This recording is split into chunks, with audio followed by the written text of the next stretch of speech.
Part 1. Have you ever tried arguing with a woman who's not yelling but is still winning? Bill Burr has, and according to him, it's like showing up to a gunfight with a spoon. See? Most guys think they're logical, rational, calm. But Burr's been in a relationship long enough to know that logic doesn't win fights. Emotional chess does. And spoiler, you're not the one playing it. From dating to marriage. Burr's been screaming about the silent psychological warfare happening behind every "I'm fine." And he's not bitter. He's exhausted. Because, as he puts it, women don't go for the knockout. They go for the slow bleed. And that's not cruelty. It's mastery. This isn't about men versus women. This is about how men are hopelessly outgunned in the emotional arena. We're trying to fight with facts. And she's out here launching airstrikes on our childhood insecurities. Burr tells it best: you ever get into a fight. Think you've made a good point only for her to bring up something from 3 years ago. Perfectly timed, emotionally laced, and whispered like a sniper shot. And suddenly, you're apologizing for something you didn't even know you did wrong. That's not manipulation. That's female memory plus patience. Complete male annihilation. But here's the twist. Burr doesn't hate women for this. He admires it. He says men fight like sledgehammers. Women fight like scalpels. Clean, silent, surgical, and you know what makes it worse. They don't even know they're doing it. It's not planned. It's instinctual warfare. You get mad and raise your voice. She raises her eyebrow, and suddenly you're the one who's emotional. That's the Burr formula. Take the chaos of love, slice it with sarcasm, and serve it as truth disguised as comedy. He's not saying relationships are bad. He's saying, guys, you're out here playing checkers, and she already finished the chessboard while texting her sister about how dumb you are. Part 2. Happy wife, happy life. Yeah, that sounds like a threat. Bill Burr doesn't mince words when it comes to relationship cliches. You ever hear a guy say, happy wife? Happy life with a smile. Burr hears that and goes, you mean to tell me the only way for both of us to be happy is if she's happy? What kind of hostage negotiation is this? It's brilliant, because he's not wrong. That phrase has been shoved down men's throats for decades. And Burr finally calls it what it is: emotional surrender disguised as wisdom. He jokes that marriage isn't about love anymore. It's about avoiding emotional landmines. You don't wake up thinking, how can I make this person feel seen? You wake up thinking, what did I do in my dream that I now have to apologize for? And it's not that women are evil. It's that men are dumb. We think relationships are about solving problems. Women know relationships are about navigating emotions. We show up with a wrench. They're playing violin in a hurricane. And it gets worse. Burr goes deep on the concept of the invisible scoreboard, where she remembers every single thing you ever forgot. And you can't even remember her cousin's name after 5 years. You're trying to be a good guy. You bought flowers. You didn't forget her birthday. But you forgot the tone you used when you said fine last Tuesday. Now you're a suspect in an emotional crime scene you don't even remember being in. And Burr doesn't sugarcoat the fear either. He says being in love is like living with someone who's reading your emotional credit report 24/7. You could be 98% amazing, and that 2% where you forgot to say thank you for dinner, that's now the headline of the week. But here's where it gets deep. Burr isn't mocking women. He's mocking how unprepared men are to deal with emotional nuance. We grew up thinking strength is silence. Meanwhile, she's out here wielding your lack of communication like a lightsaber, you say. I'm just tired. She hears I'm emotionally disconnected and probably cheating. You say, I'm fine.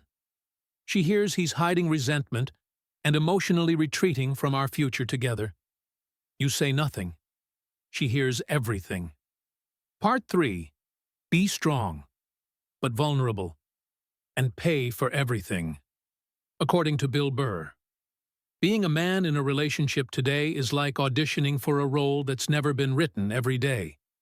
And the casting director, she's living with you. Judging, silently, relentlessly. Here's the checklist. According to Burr, be emotionally available, but not too sensitive. Be a provider, but not controlling. Be a good listener, but also know when to take charge. Cry, but only in ways that are healthy and timed appropriately.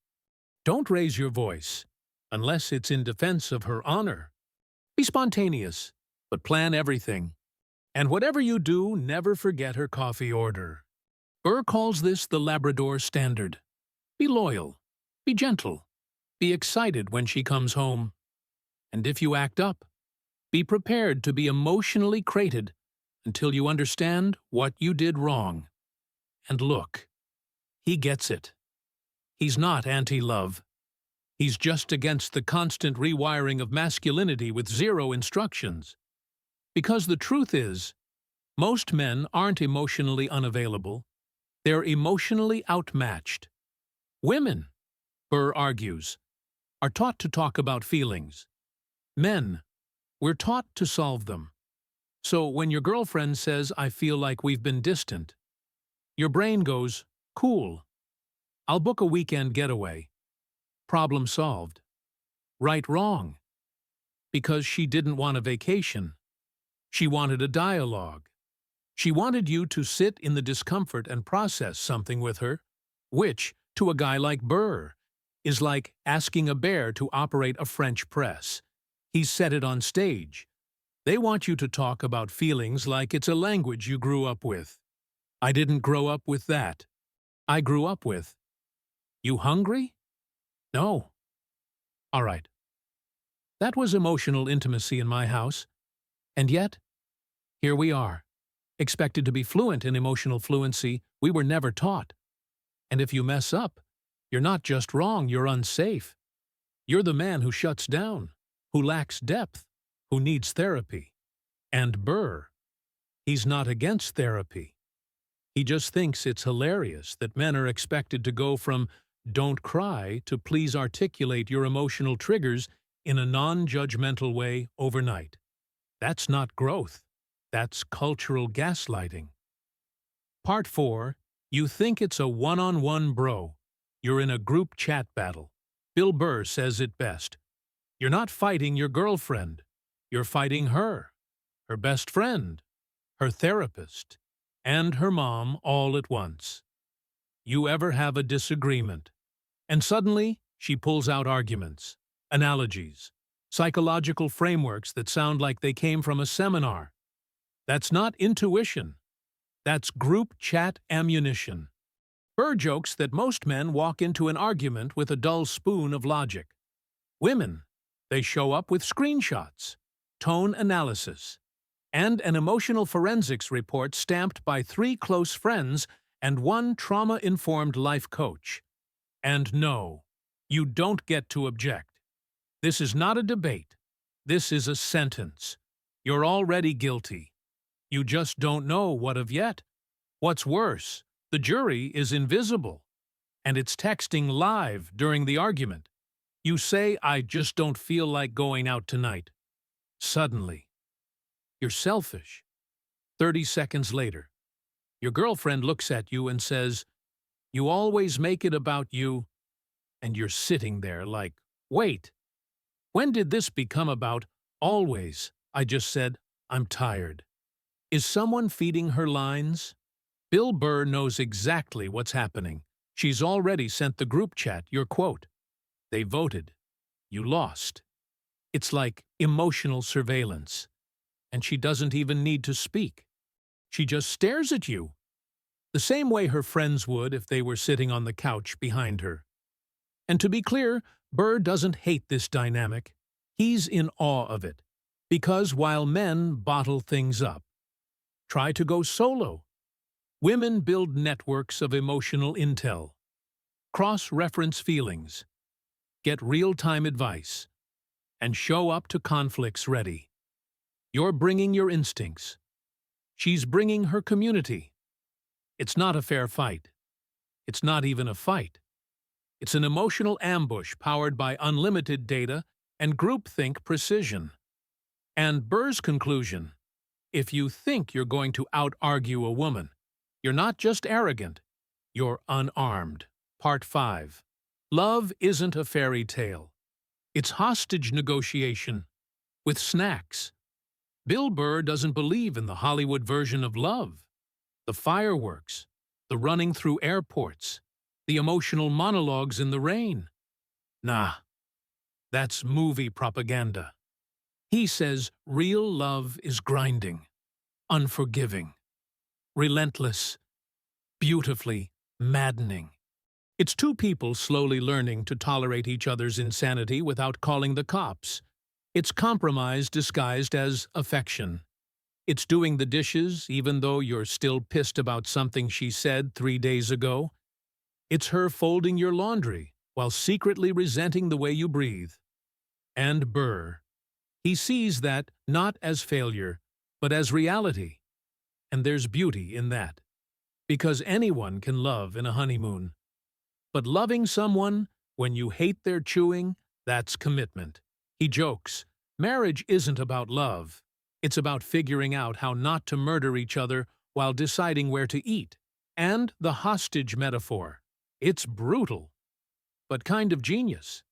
Because being in love means giving someone full access to your vulnerabilities and just praying they don't use them against you when they're tired, hungry, or passive-aggressively scrolling Instagram. Burr calls this emotional Russian roulette. Every day, you spin the wheel, and some days, it's amazing. Other days, it's, why didn't you just tell me you hated my mom's lasagna? But here's the twist. Bill Burr isn't cynical. He's honest.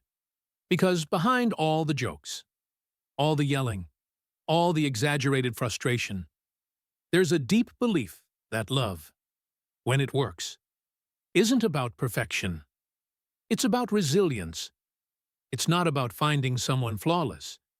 It's about finding someone whose crazy matches your crazy, and then building a life around learning to laugh about it.